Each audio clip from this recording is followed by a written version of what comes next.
Assalamualaikum warahmatullahi wabarakatuh. Dan selamat sore Kampung Lebaran by Bapak-Bapak ID. Nggak ada suaranya nih. Assalamualaikum warahmatullahi wabarakatuh. Terbaik dari kisah kami ya.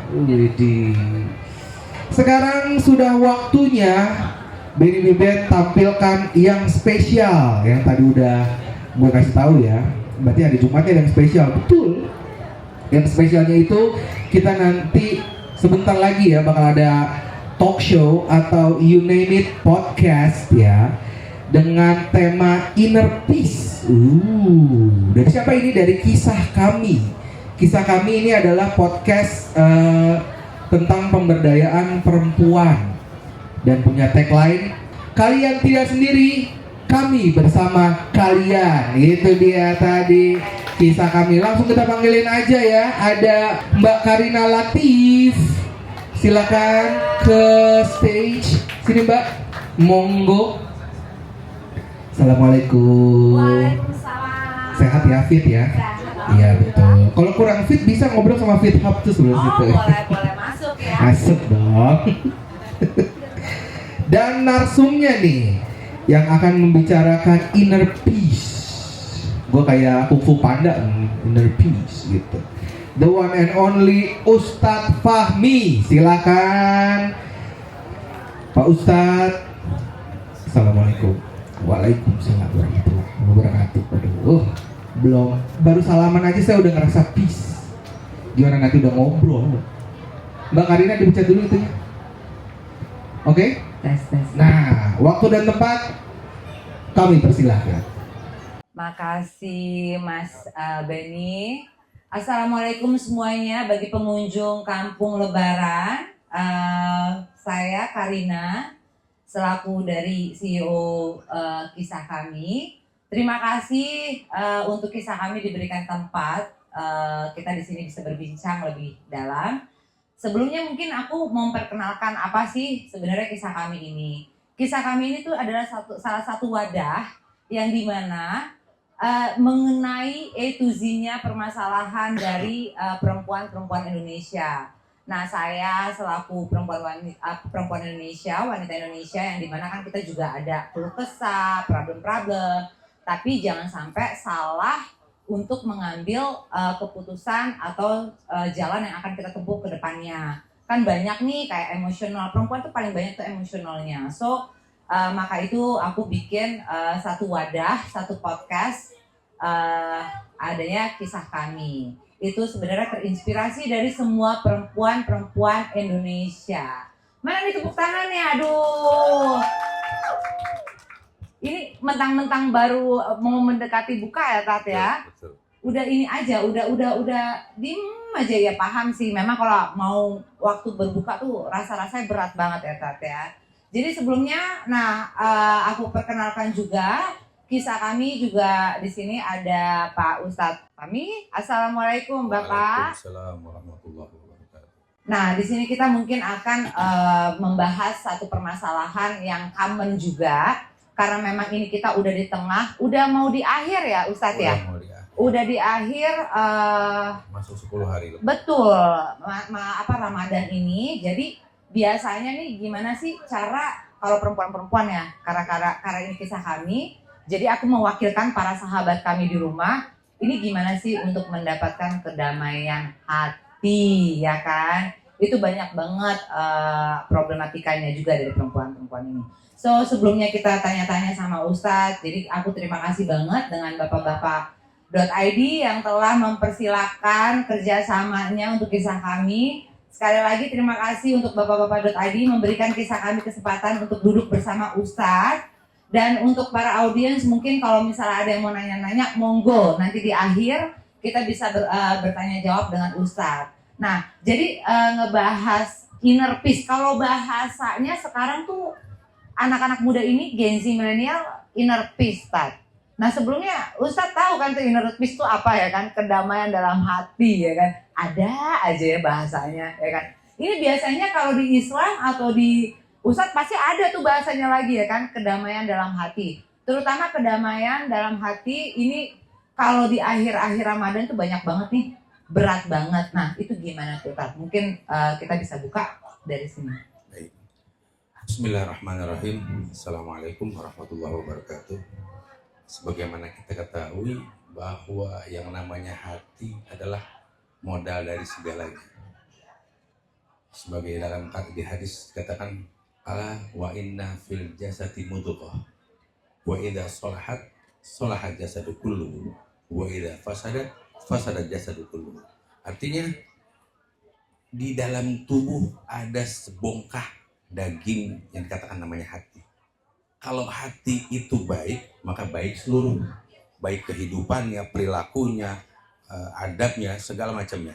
Tapi kalau hatinya rusak, hatinya kotor, maka otomatis kotor seluruhnya, kehidupannya, karakternya juga kehidupan dengan bersosialnya. Berarti mempengaruhi rohani dan jasmani ya Tat?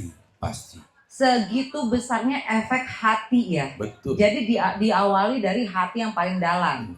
Oke, jadi dari hati yang paling dalam ini kita mencari kedamaian, betul kan? Karena kita kan sebenarnya di dunia ini kan berinteraksi banyak manusia ya kan, kita juga nggak tahu hatinya seperti apa. Kadang banyak yang bentuknya, aduh baik-baik, tapi mohon maaf ada agak kurang hatinya. Atau misalnya ini anaknya biasa aja kayak gimana agak kurang tapi hatinya luar biasa, masya Allah. Yang berhak menentukan itu semua hanya Allah. Betul. Ya kan, kita tidak bisa menjudge ya kan. Nah, Tat, ngomong-ngomong masalah hati nih, boleh nggak bagi kita nih tips agar hati kita tetap terjaga?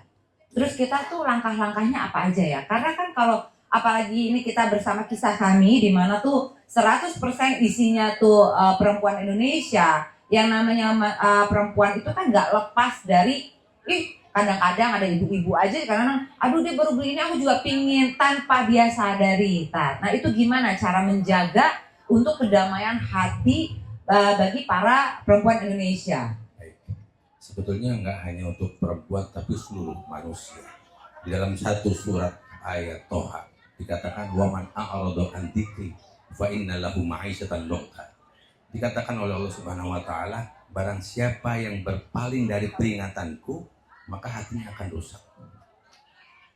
Maka dia akan terabaikan oleh Allah hatinya. Barang siapa dia menghindar dari peringatanku, artinya ketika kita berbuat bersosialisasi di masyarakat, kita berbuat yang tidak diinginkan, maka otomatis orang tidak suka sama kita. Atau melanggar syariat agama. Maka ini perintah Allah yang dikatakan kalau dia melanggar peringatan Allah, maka hatinya akan rusak. Jadi otomatis perbuatannya, pergaulannya, tingkah lakunya, akhlaknya harus dibenarin dulu. Baru akan benar semuanya. Apakah itu juga berpengaruh dari pergaulan kah?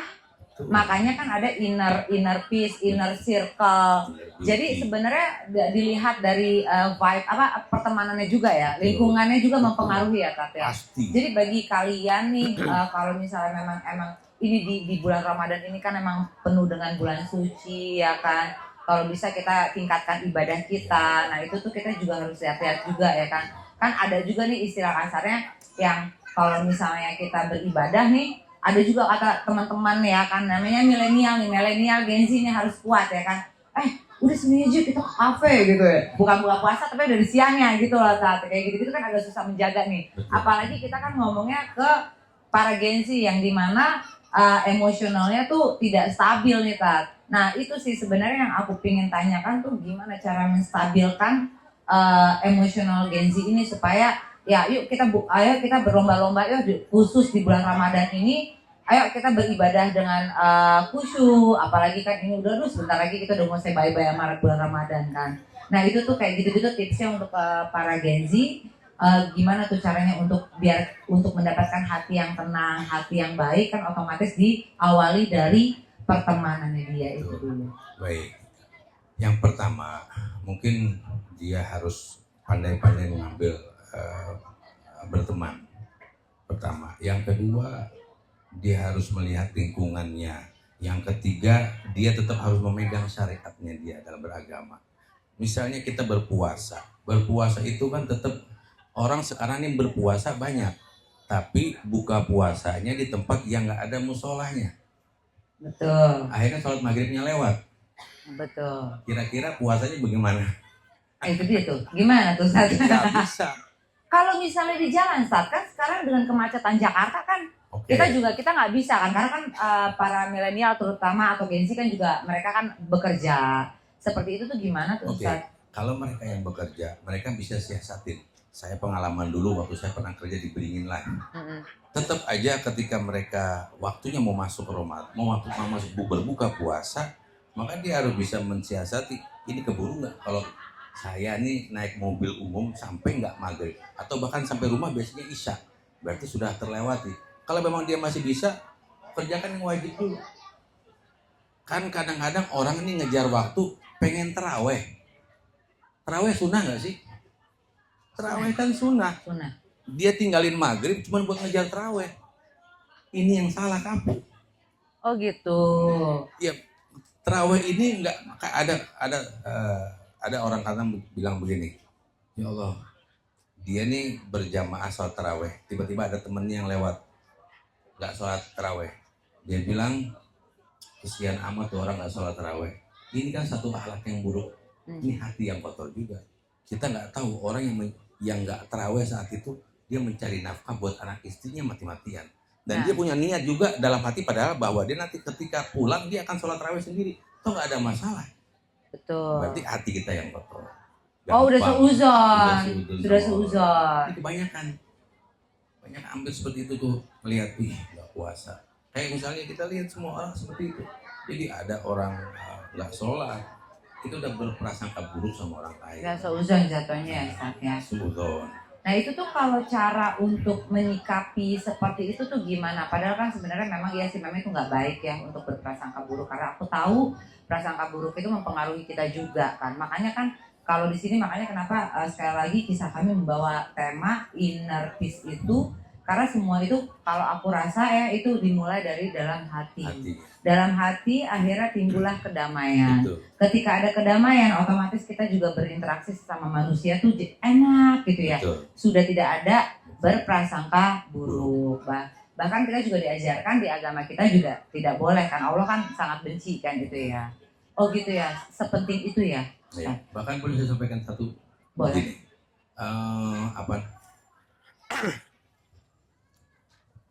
ketika manusia dalam kehidupan sehari-hari bergaul, bermasyarakat, itu selalu mudah menilai orang apa yang ada di pandangannya, apa yang dia lihat. Harusnya dia introspeksi diri dia. Kita bertanya kepada diri masing-masing atau diri kita sendiri, apakah kita yakin bahwa kita sama sekali tidak pernah berbuat dosa? Betul, aku setuju. Apakah kita yakin bahwa kita tidak pernah bermaksiat dari Allah? Itu jadi patokan. Untung saja Allah tidak buka aib kita, dosa kita. Andai kata orang lain buka dosa kita, maka kita akan lebih malu dengan orang yang kita tuduh dengan berbuat maksiat. Betul. Jadi setiap kejadian yang kita lihat, kalau dalam film surat Al-Baqarah, yu'til hikmata may yasha' wa may yu'ta hikmah faqad utiya khairan katsira wa may yadzakkaru ila ulul albab. Jadi orang-orang yang bisa menilai itu orang yang pakai otak kata Allah.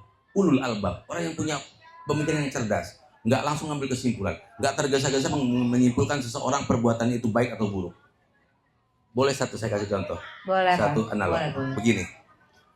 Ketika kita mendengar satu berita ada seorang anak muda meninggal di dalam masjid dan ada lagi satu anak muda meninggal di diskotik. Pandangan kita, bacaan kita atau kesimpulan kita bagaimana? Pasti nge-framing yang di diskotik kan? Yang diskotik. Ada apa tuh? Pasti yang di gitu diskotik kan? masuk neraka. Pasti. Yang di masjid masuk surga. Betul. Padahal kita nggak tahu. Belum tentu. Coba ketika kita baca bawah beritanya, yang mati di masjid karena mencuri kotak amal, yang mati di diskotik sedang mengajak temannya untuk meninggalkan kemungkaran, untuk meninggalkan kemaksiatan, tapi terbunuh oleh satu perselisihan. Iya. Nah, bagaimana kita mau bilang ini adalah satu hal yang lebih jelek? Betul. Tidak bisa. Makanya kita nggak boleh melihat satu pandangan ketika melihat ini adalah buruk, itu bukan sejatinya, bukan yang buruk. Betul, Islam juga mengajarkan itu kan ya. Allah juga bilang ya kita nggak boleh buru-buru untuk berprasangka. Begitu pentingnya prasangka itu. Ketika kalian nih sahabat kami, kalau misalnya melihat orang tuh jangan langsung ini jelek, ini buruk, ini baik gitu. Belum tentu. Dan satu hal lagi yang berhak menilai jelek buruknya itu adalah Allah Subhanahu wa taala. Nah, saat ngomong-ngomong tadi tentang hati, tentang damai, kedamaian gitu. Itu ciri-ciri orang yang sudah menemukan kedamaian di dalam hati itu seperti apa ya Ustaz ya? Boleh nggak di share ke sahabat kami di rumah? Orang-orang yang mendapatkan hatinya yang damai, hatinya yang tentram, dia senantiasa cuman dua. Karena dikatakan di sini, ini termasuk juga malam kita kaitkan dengan bulan Ramadan. Bulan puasa kita ketahui bahwa ini kebetulan kita masuk di malam-malam 10 terakhir. Dan kita juga pernah dengar sebagai orang muslim bahwa ketika malam-malam ganjil itu akan turun yang namanya malam Lailatul Qadar. Betul. Nah, malam Lailatul Qadar ini malam yang diagungkan, yang diharapkan bagi semua umat Islam. Mengharapkan satu kebaikan malam itu, maka selama 83 tahun Allah jamin pahalanya diterima di sisi Allah. Nah, saat itu ada satu hadis dikatakan ketika Nabi Muhammad SAW menyampaikan bahwa nanti di malam Lailatul Qadar turun para malaikat yang jumlahnya malaikat itu sejumlah bilangan pasir dan bebatuan yang ada di muka bumi. Kira-kira banyakan malaikatnya, banyakan manusianya. Malaikat. Nah, tapi sahabat bertanya, untuk apa ya Rasulullah mereka turun? Mereka diperintahkan oleh Allah turun bagi hamba-hambanya yang malam harinya di malam-malam bulan Ramadan dia bangun. Ahyaul lail, menghidupkan malam-malamnya untuk beribadah kepada Allah Subhanahu wa taala. Nah, ketika itu malaikat menghampiri orang yang beribadah di malam itu, dijabat tangan oleh para malaikat. Ketika dijabat tangan oleh para malaikat, sahabat bertanya, ya Rasulullah, apa tandanya orang yang mendapat jabat tangan para malaikat? Nah, itu apa tuh Ustaz? Apa katanya? Raqqa qalbuhu wa kathura dabuhu. Hatinya menjadi lembut dan senantiasa matanya meneteskan air mata karena takut akan azab maksiat yang dia perbuat atas Allah Subhanahu wa taala. Masyaallah. Makanya ketika orang setelah Ramadan akan terlihat kalau memang dia hati semakin lembut, mudah memaafkan kepada atas segala kekhilafan saudaranya, temannya, dan juga dia senantiasa ketika melihat kejadian dia mengintrospeksi diri sendiri dan dia meneteskan air mata karena menangis atas perbuatan dosa yang dia telah perbuat. Maka itu termasuk orang yang hatinya menjadi lembut, maka dia hati yang diterima oleh Allah Subhanahu wa taala. Dan kata Allah dalam Al-Qur'an, illa man atallahu biqalbin salim. Allah hanya menerima hamba-hamba yang hatinya bersih. Bukan ibadahnya yang banyak, bukan sedekahnya yang banyak, bukan puasanya yang banyak, tapi yang ikhlas karena Allah, maka menghadap kepada Allah Subhanahu wa taala, hatinya bersih. Itu yang Allah terima, insyaallah. Amin, amin, amin, amin. Nah, Ustaz, kalau ini kan kita sudah mendekati Lailatul Qadar. Nah, kalau misalnya kalau tadi kita ngomong yang sahabat kami yang single ya, yang bekerja, milenial juga yang bekerja. Ini kita ngomong suami istri nih, Ustaz. Kalau misalnya istri nih lagi ingin itikaf, ya kan, atau tarawih di luar rumah tanpa izin suami, itu gimana ya? Nggak boleh. Tetap ya? Nggak boleh. Kecuali suaminya sudah mengizinkan. Kalau belum ada izin, maka dikatakan dalam agama dikatakan nusus. Dia durhaka kepada suami. Itu. Jadi izin, kita harus tetap izin dulu nih sama suami. Walaupun kita ibaratnya mau keluar rumah, kita tuh mau beribadah nih saat, ya kan? Betul. Niatnya baik nih ceritanya. Betul. Jadi jangan salah kaprah juga nih sahabat kami. Jadi walaupun kamu punya niat untuk beribadah di luaran, tanpa izin suami itu tadi nusus. Ya, itu perbuatan nusus artinya apa? Lebih baik seorang istri ibadah di rumah itu lebih afdol ketimbang dia ibadah di luar rumah. Betul. Jadi nggak ada istilahnya ini saya harus ngaji memang bagus. Tapi kalau suami tidak mengizinkan nggak boleh keluar. Tetap izin suami dulu ya? Harus ada izin. Kalau harus ada izin dulu ya? Kalau ada izin kayak gini susu durhaka. Oh, durhaka jatuhnya ya? Durhaka. Oh gitu tuh para sahabat kami. Makanya seorang suami juga nggak boleh juga terlalu terlalu kaku, terlalu keras. Kalau memang seorang suami tidak mengerti agama, ya biarkan istrinya mengajar khususnya belajar fikih untuk bisa mendalami dalam beribadah kepada Allah Subhanahu wa taala. Nah, dia harus izinkan. Tapi kalau memang dia tidak mengizinkan, dia harus ajarin tanggung jawab. Ketika si istri nggak bisa, maka itu kembali kepada suami. Apapun ujungnya, suami yang disalahkan. Baik buruknya suami itu ya maksudnya kita harus tetap izin sama Tetap, suami ya. apapun urusannya harus izin sama suami. Terus kalau sekarang ini kan kita lagi berbicara soal rumah tangga tadi Betul. ya kan, kita izin juga kalau mau melakukan aktivitas di luar rumah walaupun mau beribadah atau apapun kita memang harus tetap untuk ngomong dengan suami. Nah itu untuk menyingkapi nih Ustadz, pasti kan kalau namanya rumah tangga Ustadz tahu lah ya, ibaratnya nggak flowering terus gitu kan, kadang kan hal-hal kecil bisa jadi besar. Nah seperti itu gimana ya cara menyikapinya ya Ustadz? Sebetulnya sikapnya gampang. Ini saya juga baru dapatkan ketika saya dengan mertua saya yang sekarang ini seorang ulama. Ya. Beliau bilang apa? Kalau kamu ingin tidak mendapat terbebani atas perbuatan istri kamu, kadang begini, ini hal yang kecil aja. Kita bertetangga suami istri, suaminya bertetangga, suaminya berangkat kerja. Tetangganya sebelah minjem cobek, minjem sendok. Kalau tanpa izin suami, itu jadi dosa. Meskipun cuma sebentar. Oh gitu Ustaz. Betul. Makanya seorang suami harus melaporkan ketika memberikan isi yang ada di rumah tangga, jangan disebutin. Kalau disebutin nanti repot lagi. Artinya dalam hati dia mengatakan bahwa saya redoin semua urusan rumah tangga kepada suami saya. Dia mengakad dalam dirinya, dalam hatinya bahwa ini semua saya redoin buat istri saya. Apapun yang lakukan silahkan saya redoin. Jadi ketika dia ada tetangganya pinjam, nggak perlu izin lagi sama suami. Apalagi ibu-ibu rumah tangga yang memang cuma tinggal kerjanya sebagai ibu rumah tangga, tidak ada sampingan, tidak mensupport suaminya. Lain lagi kalau mungkin sang istri ada kerjaan atau ada sampingan. Nah, mungkin dari hasilnya dia boleh kasih orang lain. Tapi kalau punya suami semua nggak boleh. Gitu. Oh gitu. Jadi apapun kalau kalian yang sudah berumah tangga memang keputusan itu memang kita harus diwajibkan sebagai muslimah untuk meminta izin kepada suami. Ibaratnya tadi tuh Ustadz sudah menjelaskan hal sekecil cobek dan sendok pun itu kita harus minta ridhonya suami. Yang penting suaminya harus paham. Oh, yang penting suaminya ridoin semuanya. Apapun yang terjadi, karena ketika terjadi sesuatu pun kembali kepada suaminya. Oh iya. Nah, makanya. Karena kan tanggung jawab istri itu di suami. Betul. Ya kan, Ustaz? Oh seperti itu. Nah ini ada yang mau nanya nggak dari? Ada yang mau nanya loh. Mbak, tolong itu ada yang mau nanya. Assalamualaikum warahmatullahi wabarakatuh. Waalaikumsalam warahmatullahi wabarakatuh. Pak, Ibu, aku tadi dari cerita kamu.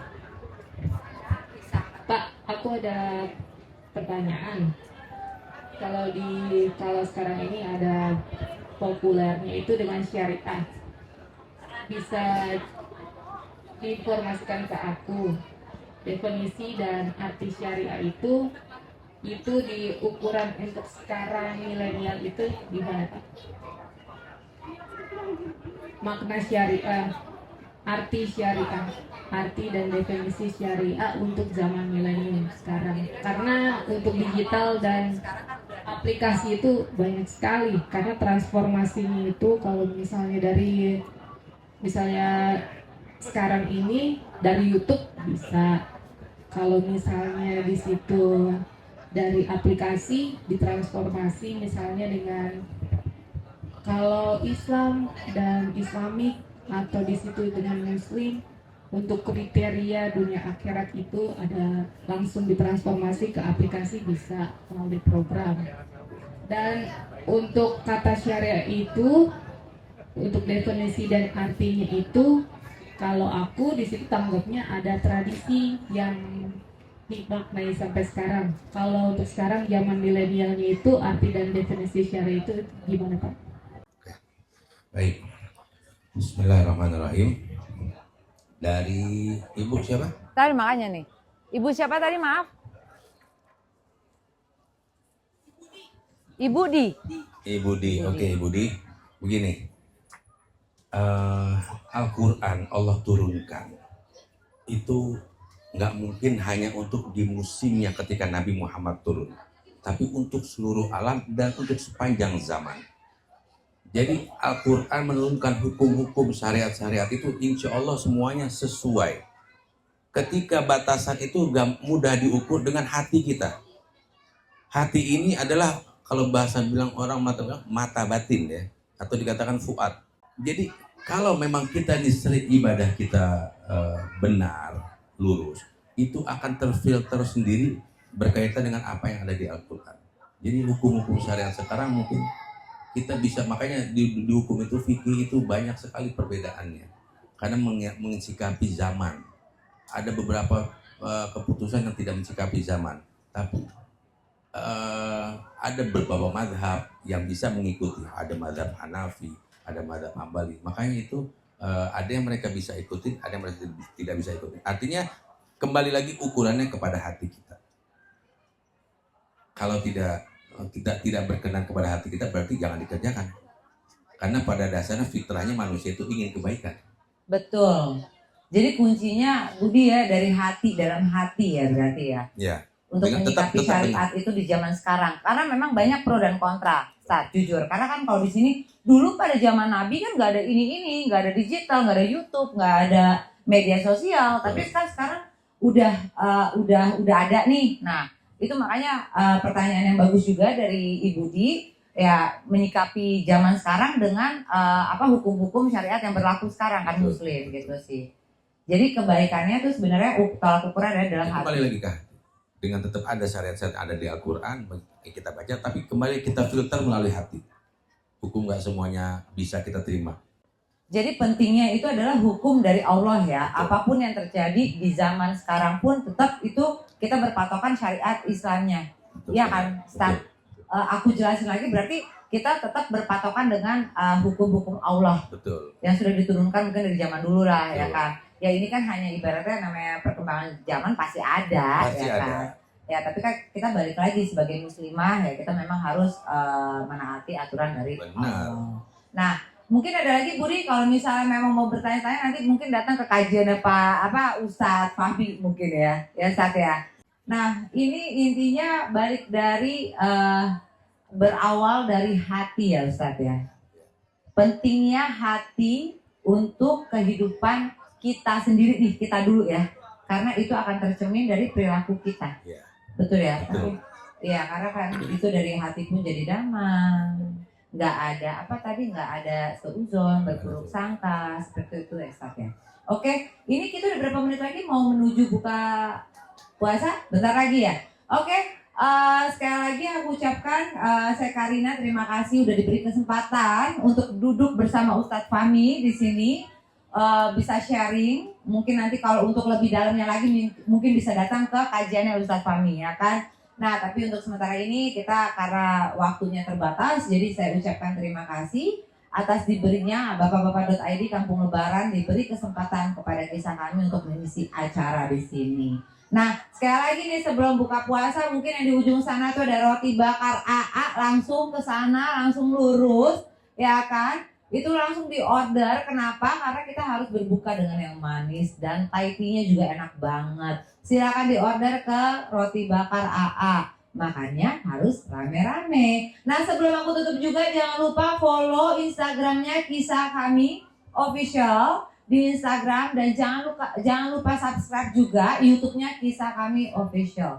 Jangan lupa ya support perempuan Indonesia. Sekali lagi saya Karina sebagai CEO Kisah Kami saya ucapkan terima kasih. Dan satu hal lagi dari Kisah Kami karena kita banyak based on komunitas, kita meluncurkan adalah Sister Traveler di mana perempuan-perempuan Indonesia kita bisa berumroh, haji atau kita berwisata halal bersama perempuan-perempuan Indonesia. Oke, sekali lagi saya ucapkan terima kasih dan aku balikin lagi kepada Mas Ben.